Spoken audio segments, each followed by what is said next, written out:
Hey everyone, Dmitry is here, and I want to talk to you in today's update about the flood of anti-Russian propaganda, which is just everywhere, and some people that I considered reasonable and logical, and to whose opinions I used to listen to, they really showed their darker side. And a perfect example of this is piece on Zero Hedge by Michael Avery of Rabobank, titled "If Putin has lost, so have markets." So let me break it down for you. Michael starts off with painting President Zelensky as some kind of Ukrainian Rambo. And here Michael's breathlessly quoting Bloomberg. On Fridays, Bloomberg was reporting Kiev would fall in hours. The US offered President Zelensky an airlift out. His response: "The fight is here. I need ammo, not a ride." He's prepared to die for his cause, in contrast to leaders who won't even risk a bad opinion poll. Well, now, Michael, Vladimir Zelensky is a puppet of Ukrainian oligarchs. First. Second, he's a puppet of Western interests. And third, he's a professional comedian. He is. He's a clown, a professional clown. Let me show you what he looks like now. Она должна быть на Донбассе. Поэтому сегодня я хочу обратиться ко всем гражданам России. And this is what he looked like 20 years ago, or more than 20 years ago, on a Russian comedy show КВН. He's the small skinny guy in the middle. Ну что ж, Александр Васильевич готов. Леночка идет работать в жюри. А где Леночка? А Леночка уже возле Парфенова. Вас снимают. So yes, of course, he's going to say and do whatever's needed to pander to dumb Western audiences, you know, and especially Americans. They love these short and clear slogans. Give me ammo, I will fight till my last drop of blood, and all the rest of this Rambo bullshit.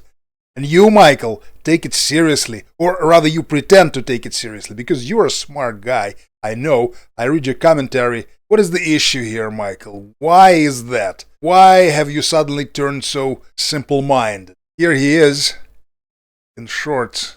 What a beautiful person. And then Michael continues, Zelensky's people have rallied to him, as will a new foreign legion of volunteers from abroad. Oh my goodness, I'd love to see those volunteers. And the line about Zelensky's people rallying to him, that is not true, Michael. Come on. Some people did rally to him, but not the entire. Far from it, Michael. And here is another pearl. Any dreams Putin had of imposing a puppet regime or of carving up and holding Ukraine have been shattered by cries of Slava Ukraini, glory to Ukraine. Now, just a couple of words about the glory to Ukraine slogan. This is glory to Ukraine today. And this is glory to Ukraine some time ago, Michael Avery. Look at this. Look at those beautiful Ukrainian damsels. Not completely Aryan, but very close, and the German officials approve. Here it says that the roots of glory to Ukraine, glory to heroes, so it's a call out, glory to Ukraine, and you answer glory to heroes, are quite obvious.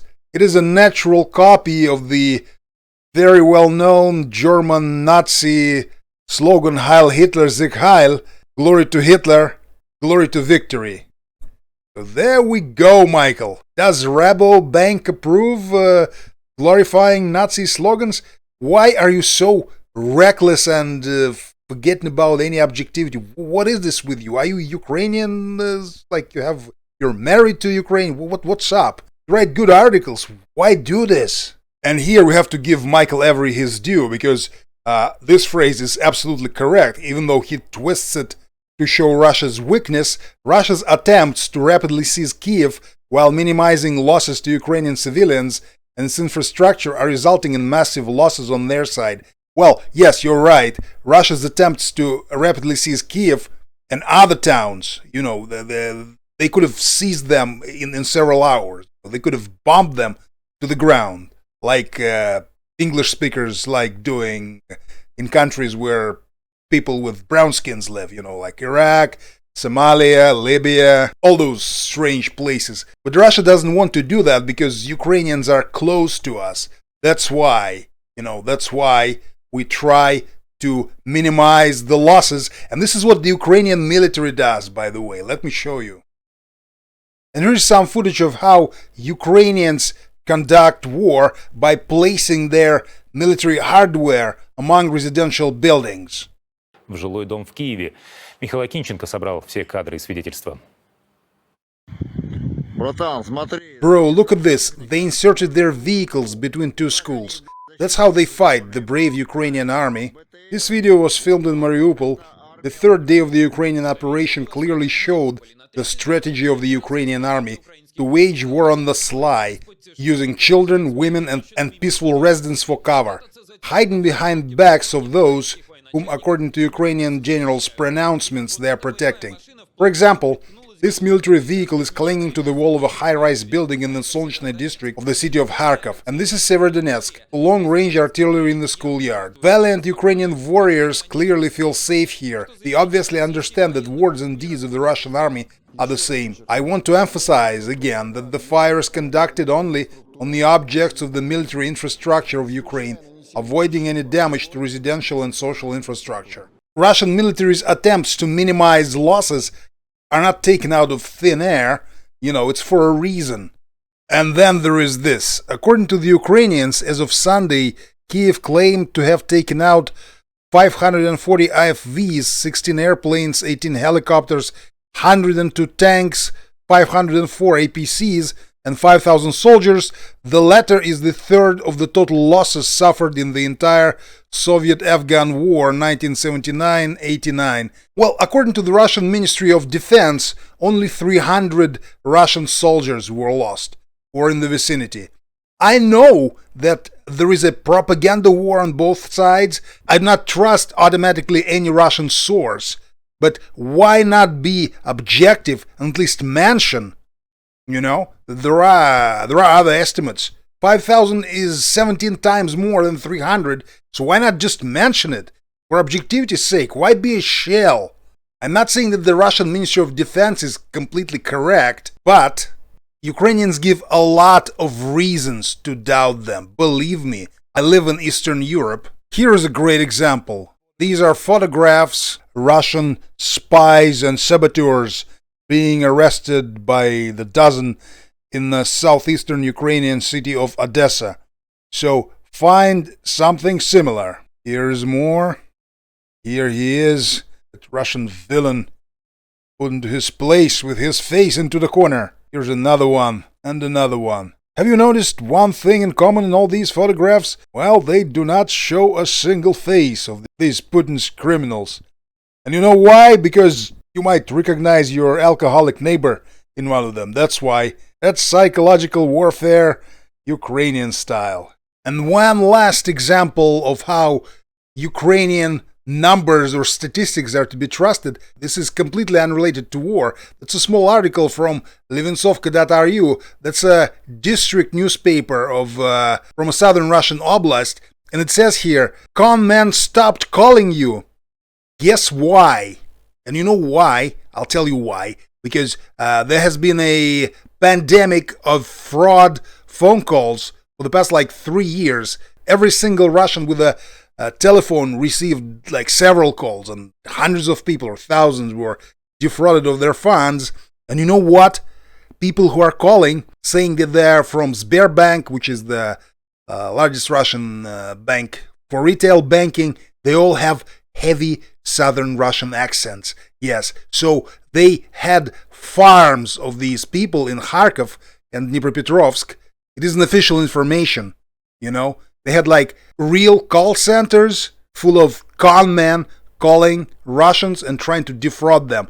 So that's how it is. That's how it was in Ukraine, in this bastion of democracy and human rights. So here's what we get.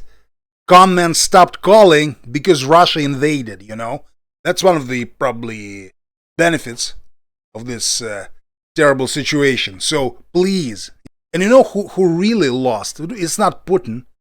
It's not Putin, definitely not. Please hear this. Tonight, it's fair to note the obvious. The invasion of Ukraine is a humiliating defeat for Joe Biden. He's our leader. He staked this country's reputation, billions of dollars, and the full force of the US government on preventing Vladimir Putin from invading Ukraine. Vladimir Putin invaded Ukraine anyway. And America is diminished by that.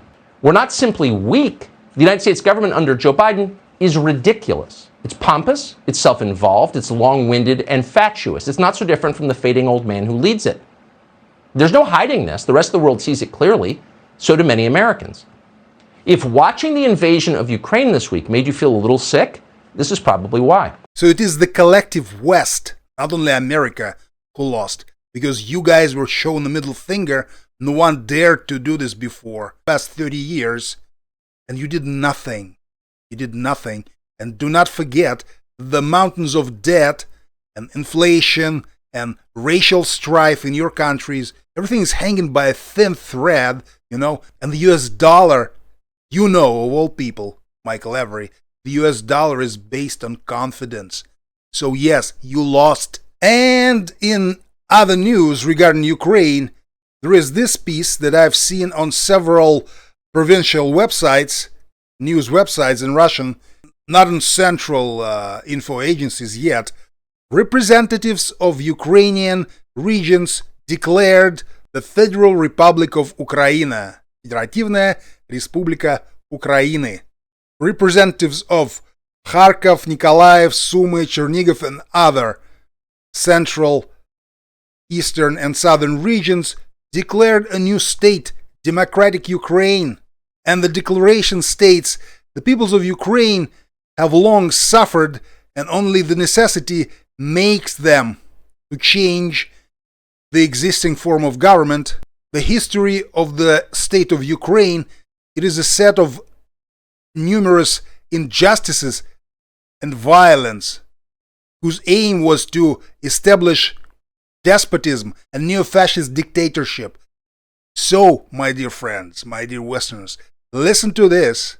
Listen to this. This is the future. And nothing is to be done about it except in the nuclear war. You know, that's the only option. But this is the future, my dear friends. Pay very close attention. This was Dmitry Balkovsky. Bye.